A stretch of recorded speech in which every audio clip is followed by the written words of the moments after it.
The evening was quiet when Clara stepped off the small train that had carried her from the city to the edge of the countryside.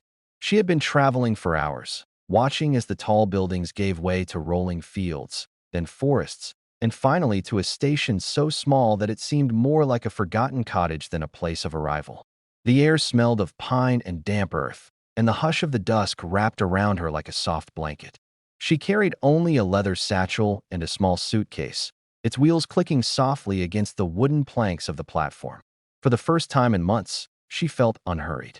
She was not here for work, not here for anyone else, just herself and whatever she might find in this quiet corner of the world. The inn where she was meant to stay was only a 15-minute walk from the station. The directions had been handwritten in a looping, almost old-fashioned script on the letter she had received weeks ago. There was something peculiar about the invitation itself.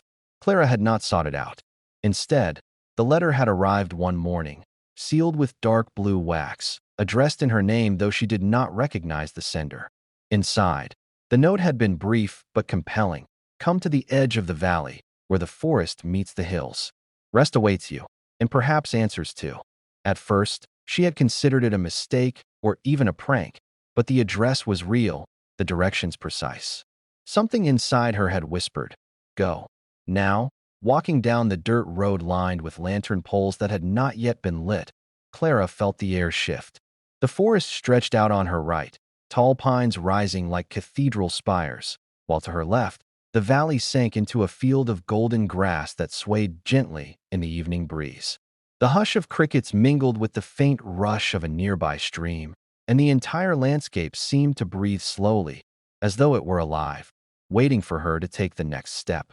Clara adjusted her coat and kept walking, feeling that peculiar sense that she was not simply moving forward, but being drawn inward, deeper into a story already unfolding. When the inn finally appeared, she almost missed it. Half hidden by a curtain of ivy and nestled into the hill's slope, it looked more like an oversized farmhouse than a place that welcomed travelers. A wooden sign swung gently in the wind, painted with faded letters that read, "The Lantern's Rest." The windows glowed faintly with warm light, and smoke curled from the chimney, carrying with it the scent of wood fire and perhaps something sweeter, like baked apples. Clara felt her shoulders ease as she approached the door. Whatever this place was, it carried the promise of comfort. She pushed the heavy wooden door open, and at once, the air shifted again, the sounds of the outside world muffled into silence. Inside, the inn was simple but inviting. Wooden beams lined the ceiling, a large hearth burned in the center, and shelves stacked with books and curious trinkets filled the walls. A woman appeared from behind the counter, her hair streaked with silver though her face looked younger than her years. She smiled in a way that was both kind and knowing, as though she had been expecting Clara for longer than the letter itself had existed. "Welcome," the woman said softly, her voice carrying an echo that Clara couldn't quite place. "You must be tired from your journey. Come rest. There is much ahead of you, but tonight, only stillness." Clara wanted to ask questions, but the woman's voice was so calm that it seemed impossible to do anything but follow her toward the warmth of the fire, the beginning of something she could not yet name. Clara settled into a wide armchair near the hearth, her suitcase tucked neatly at her side. The warmth of the fire seeped into her bones, easing away the stiffness of her long journey. The inn smelled of pine wood, beeswax, and something baking in the oven that reminded her of her grandmother's kitchen. She hadn't thought of that kitchen in years. Its chipped tiles, the window that always rattled when the wind came through, but the memory arrived suddenly, tender and vivid, as though the flames themselves had called it forth. Clara closed her eyes for a moment, letting the crackle of the fire lull her, before remembering where she was. She sat up straighter, glancing toward the woman who had welcomed her. The innkeeper moved gracefully, her steps almost soundless on the wooden floor. She set a tray on the table beside Clara, carrying a teapot, a small cup, and a dish of what looked like honey. "Chamomile," the woman said gently.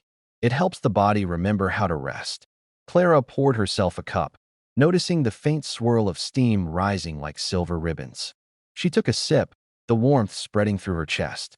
She wanted to ask the woman's name or how she had known Clara was coming, but something in her expression, calm, quiet, assured, made Clara hesitate. It felt as though she were still being introduced, not to a person, but to a place. After a silence that felt almost comfortable, Clara finally asked, "How long have you been here?" The woman looked into the fire before answering. Long enough to see travelers arrive when they need it most, and long enough to know that some questions are best saved for the morning. Her words were spoken so simply that they might have seemed evasive, yet Clara felt no frustration. Instead, she felt oddly soothed, as if she had been granted permission not to seek answers immediately. The weight of her own thoughts seemed to lighten, leaving room only for the fire's soft glow. Later, after the tea was gone, the woman showed Clara to her room. The stairs creaked as they climbed, but the sound was not unsettling, more like a lullaby stitched into the wood itself. The room was small but perfectly kept, a quilt folded neatly at the end of the bed, a lamp casting amber light over the desk, and a window that looked out toward the valley. Clara set her satchel down and opened the window slightly, letting in the cool night air. Somewhere beyond the trees, an owl called, its voice low and steady. She felt suspended between wakefulness and dreams, as though even her thoughts had grown quiet as she lay in bed. Pulling the quilt around her shoulders, she heard something she could not place. It wasn't the owl or the creak of the inn's timbers. It was softer, like a whisper carried through the walls. At first, she thought it might be the wind threading through the eaves, but when she held her breath, the sound seemed almost purposeful, like words spoken just out of reach. She didn't try to decipher them. Instead, she let her eyes close, the whisper blending into the rhythm of the night, as if the house itself were telling her a story meant only for dreams. Clara woke to the sound of birdsong, clear and bright, as if the morning itself had been waiting for her. For a moment, she did not move, savoring the soft light spilling through the curtains and the cool air drifting in from the valley. The whispers of the night lingered faintly in her mind, though they had dissolved into something dreamlike, impossible to recall in full. She rose slowly, stretching her arms, and crossed to the window. The valley stretched out before her, bathed in pale gold, and the forest stood tall and shadowed at its edge. Something about it drew her gaze, as though the trees were not just a backdrop, but a presence watching, waiting. Downstairs, the inn was quiet except for the clatter of dishes. The innkeeper greeted her with the same serene smile and set before her a simple breakfast: fresh bread, butter, and a dish of berries that tasted as though they had been picked only moments before. Clara ate in silence, noticing how even the air inside the inn seemed to hum faintly, as though tuned to a slower rhythm than the world she had left behind. When she finally spoke, she asked without really intending to, "Is there a path into the forest?" The innkeeper paused, a knowing glint in her eyes, and nodded. "Yes, but it does not reveal itself to everyone." The words lingered with Clara long after she stepped outside. The morning sun was warm but not harsh, and the breeze carried the scent of pine and earth. She wandered beyond the inn, past the golden grasses of the valley, and toward the line of trees. At first, she saw nothing, only the dense weave of trunks and shadows. But as she walked closer, the undergrowth seemed to part, revealing a narrow trail edged with moss. It looked as though it had been waiting there all along, concealed until the exact moment she chose to see it. Clara hesitated only briefly before stepping forward, the air cooling as the forest embraced her. Inside, the forest was alive with quiet sound, the rustle of leaves, the soft patter of something small moving through the underbrush. Shafts of sunlight cut through the canopy, illuminating patches of ferns and wildflowers. Clara walked slowly, aware of the way her heartbeat had shifted, steady but heightened, as if matching the rhythm of the place. She had no destination in mind, but the path curved gently, guiding her deeper without force. She felt neither lost nor found, only accompanied, as though the forest itself had become her silent companion. After some time, she came to a clearing. At its center stood a large stone, smooth and pale, as though carved by water over centuries. Clara moved closer and ran her hand across its surface. It was cool to the touch, and for an instant she thought she felt a vibration beneath her fingertips, faint but undeniable, like the echo of a distant voice. She stepped back, her breath caught in her chest. The clearing was still, the only sound the call of a distant bird, but the sense of being seen, being acknowledged, was unmistakable. She did not know why, but she whispered into the air, "I'm here." And the forest, in its quiet way, seemed to listen. Clara lingered in the clearing longer than she expected, her fingers still tingling from the stone's cool surface. The forest around her felt hushed, almost reverent, as though it had paused to listen. She sat on the grass at the edge of the clearing, the blades soft beneath her palms, and closed her eyes. For a moment, she allowed herself to simply breathe. The scents of pine, damp earth, and faint wildflowers mixed in the air, grounding her. She had not realized how much noise she carried within her. Worries, old conversations, the constant hum of unfinished tasks, until they began to dissolve, one by one, in the quiet of this place. When she opened her eyes again, she noticed something subtle she hadn't seen before. Small etchings marked the stone, shallow grooves that looked almost like patterns worn by time. At first they seemed random, but as she tilted her head, the lines began to form a suggestion: waves, perhaps, or branches, maybe even the outline of a bird in flight. She traced them gently with her fingertip, marveling at the way the design revealed itself only in certain light. It felt as if the stone were waiting for her to notice, as if its story could not be told outright, but only uncovered with patience. The soft breeze stirred, carrying with it the sound of leaves shifting overhead. Clara paused, listening. It wasn't quite the whisper she had heard the night before, but it had the same quality, something just beyond words, inviting without commanding. She stood slowly and looked around the clearing. For an instant, she thought she saw movement at the edge of the trees, a figure, tall and slender, slipping between the shadows. Her heart leapt, but when she blinked, the space was empty, only sunlight and branches swaying gently. Still, the impression lingered. She was not alone here. Clara chose not to chase whatever she had seen. Instead, she returned to the stone and placed both hands against it. This time, the vibration was clearer, like the faintest hum beneath her palms. It reminded her of the resonance of a cello, deep and low, though no sound filled the air. She leaned closer and whispered, "What are you?" The question felt strange, yet right, as though speaking to the stone was the most natural thing she could do. The hum seemed to swell briefly, not as an answer but as an acknowledgement. Clara felt a calm settle over her, an understanding that she was exactly where she was meant to be. When the light shifted and the shadows lengthened, Clara realized how much time had passed. Reluctantly, she turned back toward the path, the moss soft beneath her steps. As she left the clearing, she glanced once more at the pale stone, now dappled in golden light. It stood as silent as before, yet Clara knew something had changed, not in the stone, but in her. The forest did not feel foreign anymore. It felt familiar, almost protective, and though she could not explain why, she knew she would return. By the time Clara returned to the inn, twilight had folded itself over the valley.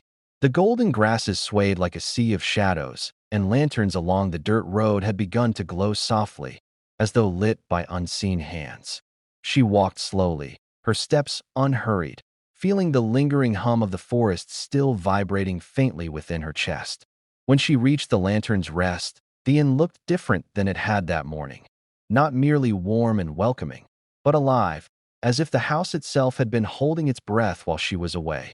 Inside, the hearth still burned, and the scent of herbs and roasted vegetables drifted from the kitchen.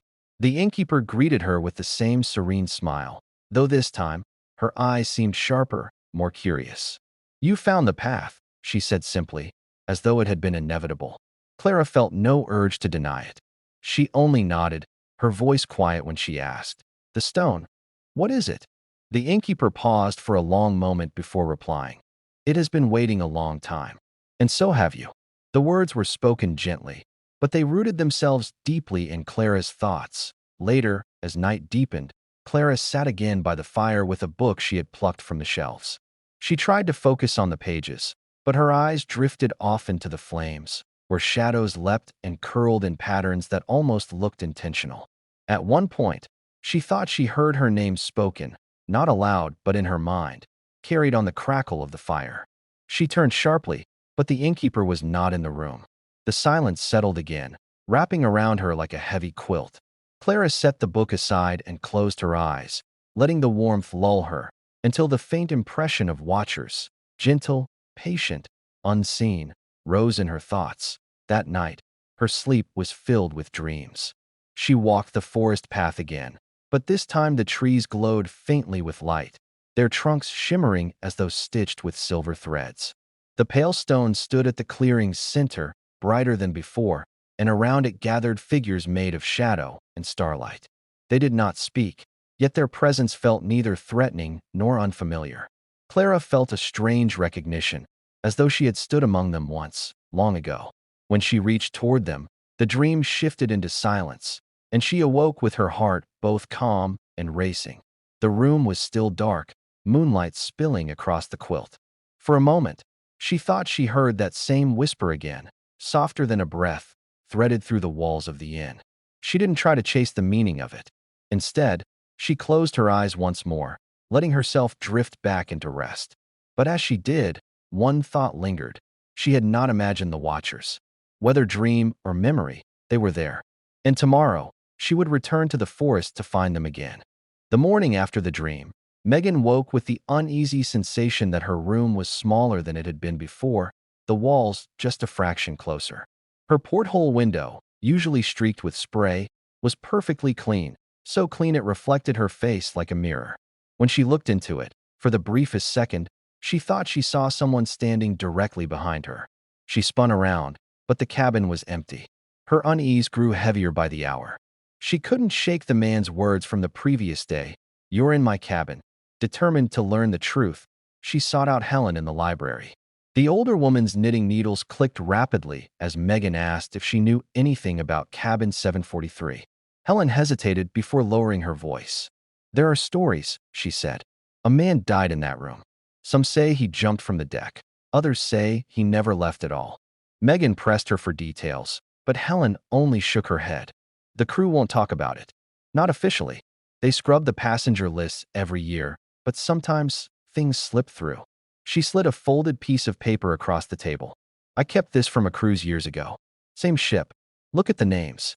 When Megan unfolded the paper, her stomach tightened. It was a photocopy of an old passenger list, dated exactly 3 years prior. Most of the names were blurred from the copy, but one stood out in sharp, bold print. Daniel Crow, cabin 743. In the column marked disembarked, his entry was blank. Megan ran her finger down the list twice, hoping she'd missed it, but there was no departure record. When she looked up, Helen's eyes were glassy. "He never checked out," Helen whispered. "And neither did the girl who had that room before you." That night, as the ship rocked gently on the dark water, an announcement blared over the intercom, the kind that instantly quieted every conversation on board. "Attention all passengers. If anyone has seen Ms. Laura Bennett, please contact guest services immediately." Murmurs swept through the hallways. Megan didn't know the name, but her chest tightened anyway. Later, she overheard 2 crew members whispering near the stairwell. "She was last seen near the aft deck," one said.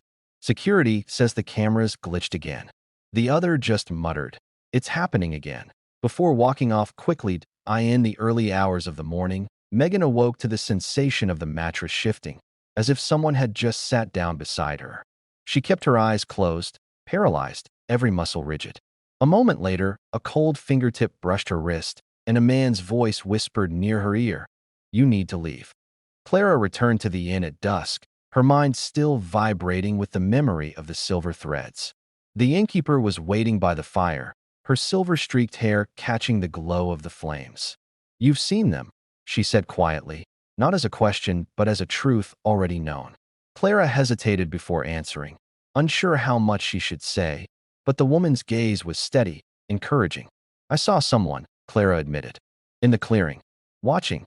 The innkeeper nodded, her expression both calm and grave. "The watchers have always been there.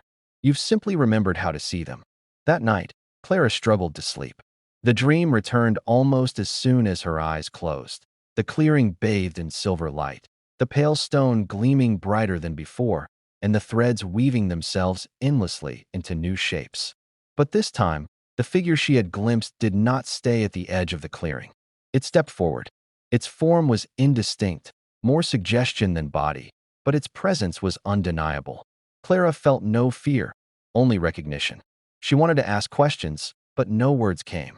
Instead, the watcher lifted a hand, and in its palm glowed a faint orb of light, which pulsed in rhythm with her own heartbeat. Clara woke with tears on her cheeks, her chest full as though she had been given something precious and fragile. She sat by the window, watching the valley shimmer under moonlight, and tried to make sense of what she had seen. The innkeeper's words echoed in her mind. "You've simply remembered." Remembered what? Clara pressed her hand to her chest, half expecting to feel the same light she had seen in her dream. Nothing but her own heartbeat, steady and strong. And yet, the sense of carrying something new stayed with her, as real as the quilt wrapped around her shoulders. The next morning, she returned to the forest without hesitation. The path welcomed her once again, and the threads shimmered brighter in the morning sun. When she reached the clearing, she closed her eyes and whispered softly, "I'm here." The air shifted. She opened her eyes to see not one, but several faint figures among the trees, each woven from the same delicate shimmer of light. They did not move toward her, but they did not vanish either. Instead, Clara felt their gaze, calm, steady, ancient. It was not like being observed, but like being included, as if she had been missing from a circle that had always been waiting for her. She stepped closer to the stone and laid her hand upon it once more. The hum beneath her palm deepened, resonating not just in her skin, but in her bones. The figures flickered faintly, almost in rhythm with the vibration. Clara felt a thought, not spoken but pressed gently into her mind. "You are not separate."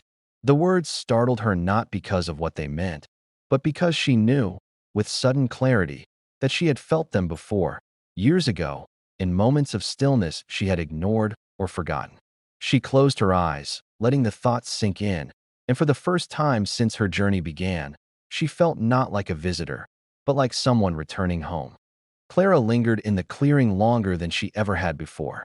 The watchers remained at the edge of the trees, their forms neither solid nor fleeting, but steady, as though their very presence was an anchor. The silver threads shimmered faintly in the morning light, vibrating with a low hum she could feel through her skin. For the first time, Clara felt no need to fill the silence with questions. Instead, she let herself listen, not with her ears, but with something quieter inside her, as though she had been carrying a forgotten instrument that was only now being tuned. When she closed her eyes, memories stirred. Not clear images, but impressions, standing by water as a child and hearing the current sing, lying in tall summer grass and feeling the sky press against her chest, watching stars on nights when the world seemed both endless and intimate. These moments, long buried beneath the noise of ordinary life, now returned with sharp tenderness. She realized they had been fragments of the same truth, the same hum she now felt here. She had known this language all along, but she had forgotten how to listen. The watchers seemed to move closer, though they did not step forward. Instead, the threads themselves shifted, weaving subtle patterns across the clearing. Clara reached for one, and as her fingers brushed it, the vibration deepened, the hum now unmistakably melodic. It was not words but music, and yet she understood. The message was simple, undeniable: you belong. Tears welled in her eyes, not from sadness, but from the relief of recognition. She had spent so long searching for answers outside herself, only to realize they had been echoing within her all along. She lowered herself to sit by the pale stone, her hand resting gently against its surface. The watchers remained still, patient, their forms flickering softly. She whispered aloud, though her voice trembled, "I remember now." She wasn't entirely sure what she meant, but the forest seemed to respond. The threads glowed a little brighter, and the hum grew warmer, wrapping around her like a mantle. The air felt charged, not with tension, but with invitation, as though the world itself had been waiting for her to step back into her place. As the sun climbed higher, Clara rose slowly. She felt changed, though in a way she could not yet name. The watchers receded into the shadows, leaving the clearing quiet again. Yet she did not feel abandoned. Instead, she carried with her the certainty that they were always near, stitched into the fabric of the place, stitched even into her. As she walked back along the mossy path toward the inn, she realized that for the first time in years, her heart felt not restless, but whole. The inn was quiet when Clara returned, though the hearth still glowed with its steady warmth. The innkeeper stood by the shelves of books, her silver-streaked hair catching the light like spun thread. She turned as Clara entered, her expression soft but knowing. "You've remembered," she said simply. Clara didn't ask how she knew. She only nodded, her throat too tight with emotion to speak. The innkeeper crossed the room and placed a hand lightly on Clara's shoulder. "Then you understand. This was never about finding something new. It was about uncovering what you've always carried." That night, Clara sat by the fire longer than usual. The book she had chosen lay unopened in her lap. Instead, she gazed into the flames, watching the way the shadows danced across the beams of the ceiling. The whispers were clearer now, not sharp words, but a rhythm, steady and low, as though the house itself were humming in harmony with the forest. She closed her eyes, and the same peace she had felt in the clearing settled over her. It was not fleeting this time. It stayed, quiet and steady, like a lantern that never went out. In her dreams, she returned to the clearing once more. The stone glowed with a soft inner light, and the silver threads wove themselves into intricate patterns that shimmered across the trees. The watchers gathered again, but now their forms seemed brighter, more distinct, though still woven of dusk and starlight. One stepped closer, its shape bending like wind through tall grass. Clara reached out, and this time, their hands touched. Not solid, not flesh, but connection nonetheless. At once, warmth rushed through her, and she felt not only her own heartbeat but the pulse of the earth, the trees, the water, the stars. It was not overwhelming. It was stillness, vast and infinite. When Clara woke, she felt no need to question the dream. It did not feel separate from reality. It felt like part of it, another layer gently revealed. She sat by the window as dawn lit the valley, and for the first time in years, she did not feel as though she had to chase meaning. It had already arrived, quietly, patiently, waiting for her to notice. She thought of the innkeeper's words, of the watcher's presence, of the threads shimmering in the clearing. All of it was less like discovery, more like remembrance. She realized then that the true gift was not answers, nor even the vision of the watchers themselves. The gift was stillness, the space to hear what had always been speaking softly beneath the noise of the world. As she pulled her quilt tighter around her shoulders, Clara smiled faintly. Tomorrow, she knew, would bring her to the final step of her journey.